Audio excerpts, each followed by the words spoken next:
इस साल होने वाले लोकसभा चुनाव के लिए बीजेपी ने अपनी पूरी तैयारियां तेज कर दी है और इसी कड़ी में बीजेपी ने अलग अलग राज्यों में बैठक कर तैयारियों का जायजा लेना भी शुरू कर दिए है। और इसके चलते आज छत्तीसगढ़ में बीजेपी प्रदेश प्रभारी ओम माथुर ने क्लस्टर प्रभारियों के साथ बैठक की है।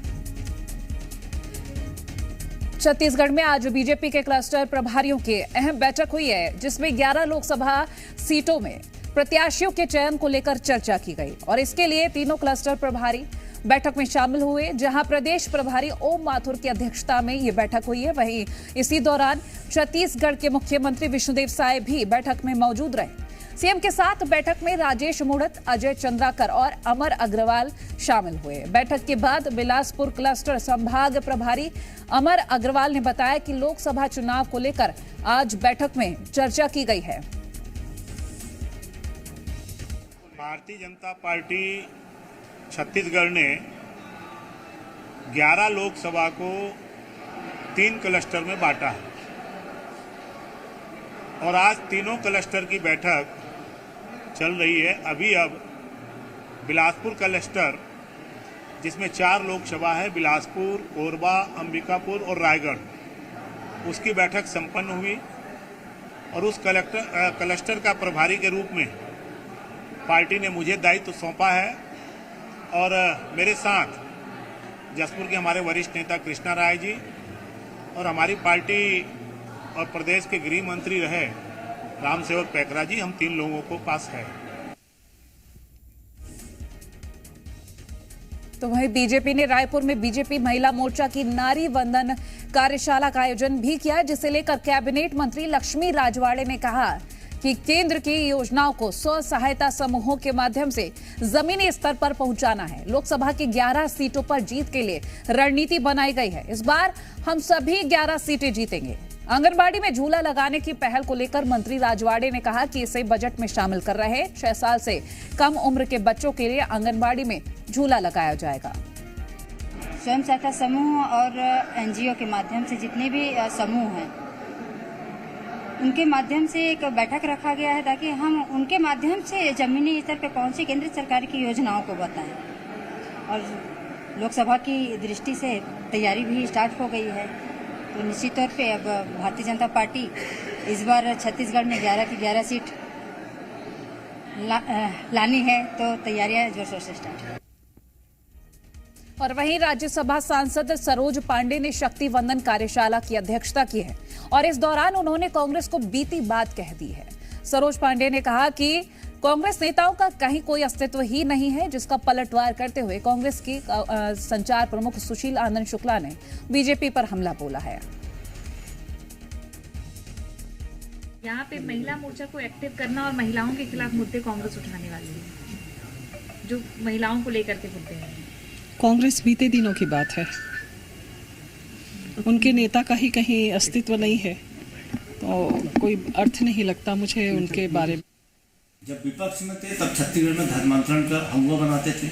अब सरकार में आ गए हैं तो बोलते हैं कि जहाँ धर्मांतरण हुआ है उनको घर वापसी कराएंगे। तो पूरी बयानबाजी करने के बजाय ठोस कार्य योजना बनाए। सुप्रीम कोर्ट ने तो केंद्र सरकार से कोई निर्देश दिया था कि धर्मांतरण देश की राष्ट्रीय समस्या है, तो इस पर कोई ठोस कानून क्यों नहीं बनाते। भारतीय जनता पार्टी की केंद्र में सरकार है, राज्य में भी सरकार है, तो धर्मांतरण पर ठोस कार्रवाई क्यों नहीं करते। सिर्फ बयानबाजी करके लोगों का मतों का ध्रुवीकरण करने के बजाय बयानबाजी से कुछ ऊपर उठ के काम करें। ताजा जानकारी लेंगे। तृप्ति सोनी हमारी सहयोगी रायपुर से लाइव जुड़ गए हैं। तृप्ति, 11 सीटों पर नजर है, बीजेपी कह रही कि 11 की 11 सीटें जीतेगी, वहीं सरोज पांडे कहती नजर आ रही है कि कांग्रेस बीती बात हो गई है। बिल्कुल, क्योंकि अब लोकसभा का रण शुरू हो चुका है कोमल। क्योंकि छत्तीसगढ़ में 11 सीटें हैं और हर बार अगर हम 4 चुनावों को देख लें तो बीजेपी प्लस में ही रही है। हालांकि 2019 में कांग्रेस ने 2 सीटें हासिल की थी, जो 2004 के बाद से अब तक का सबसे ज्यादा आंकड़ा था। हमेशा कांग्रेस 1 सीट पर ही सिमटी रहती थी। 2 सीटें कांग्रेस ने 2019 में ली, जो खासतौर पर बस्तर की थी। ऐसे में जब क्लस्टर की बैठक होती है और क्लस्टर प्रभारी नियुक्त किए गए हैं, 3 प्रभारी हैं, तो जब बैठक होती है तो इस बात पर भी चर्चा हो रही है कि कैसे उन विधानसभा क्षेत्रों तक पहुंच बनाई जाए जिन क्षेत्रों में बीजेपी ने हार पाई है, जैसा कि जांजगीर चांपा 0 पर बीजेपी है। जांजगीर चांपा लोकसभा की 8 सीटों पर। महासमुंद भी कमजोर है, राजनांदगांव लोकसभा भी कमजोर है विधानसभा सीटों के लिहाज से। लेकिन देखें अगर दूसरी तरफ तो कौन से मुद्दे कारगर होंगे। लोकसभा के मुद्दे अलग होते हैं। मोदी की गारंटी अपने आप पहले प्रोजेक्ट किया गया।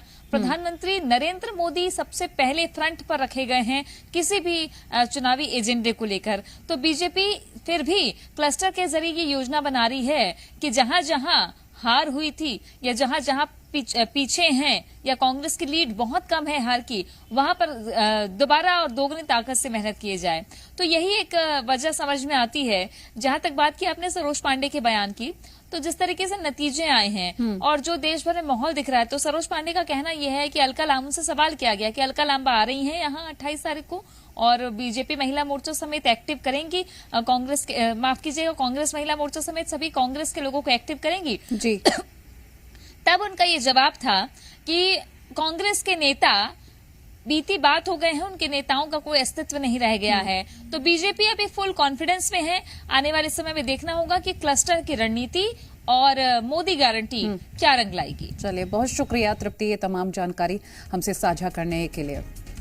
और देखिए, अब बात करते हैं विपक्षी गठबंधन INDIA की, जहां लोकसभा चुनाव के नजदीक आते ही INDIA गठबंधन में बिखराव शुरू हो गया है। पश्चिम बंगाल की मुख्यमंत्री ममता बनर्जी के बयान के बाद से INDIA गठबंधन के भविष्य पर कई सवाल खड़े हो गए हैं। तो वहीं पंजाब के मुख्यमंत्री भगवंत मान ने INDIA गठबंधन को दूसरा झटका दिया है और कहा है कि आम आदमी पार्टी ने पंजाब की सभी सीटों पर अकेले चुनाव लड़ना चुना है। रिपोर्ट देखिए। क्योंकि ममता बनर्जी ने पश्चिम बंगाल में लोकसभा चुनाव अकेले लड़ने का ऐलान कर दिया।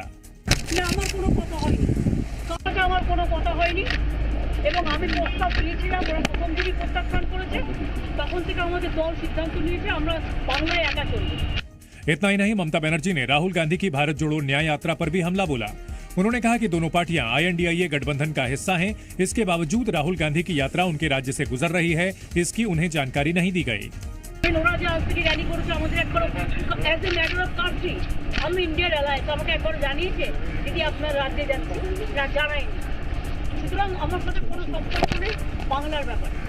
पिछले काफी दिनों से बंगाल में TMC और कांग्रेस के बीच सीटों को लेकर बातचीत चल रही थी, लेकिन इस पर सहमति बनती नजर नहीं आई।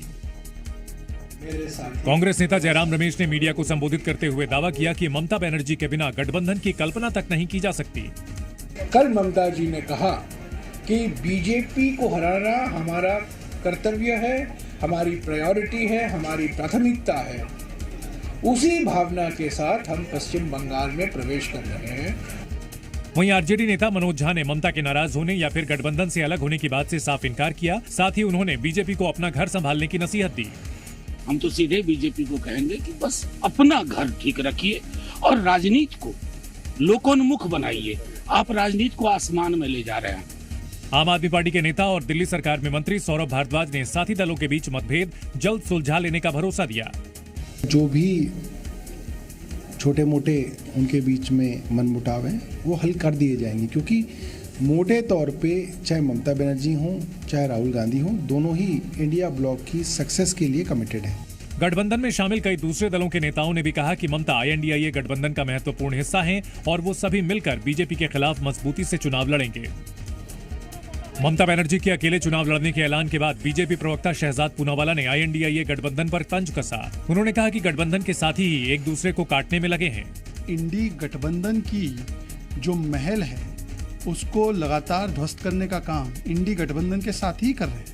बीजेपी नेता रविशंकर प्रसाद ने कांग्रेस के खत्म होने की बात कही। साथ ही उन्होंने कहा कि जब स्वार्थी और अवसरवादी गठबंधन होता है तो ऐसी ही चीजें होती हैं।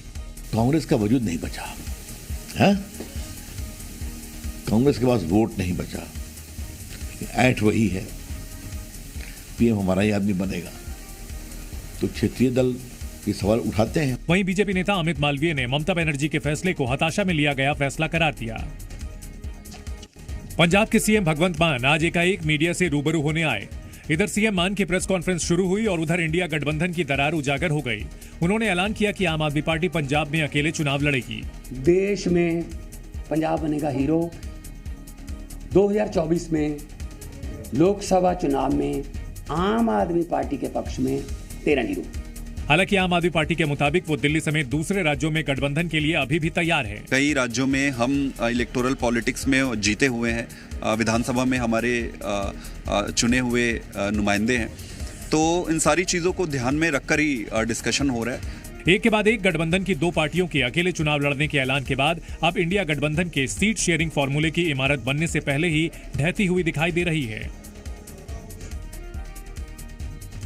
और फिलहाल हमारी इस खास पेशकश में तहें आप देखते रहे जी मध्य प्रदेश छत्तीसगढ़।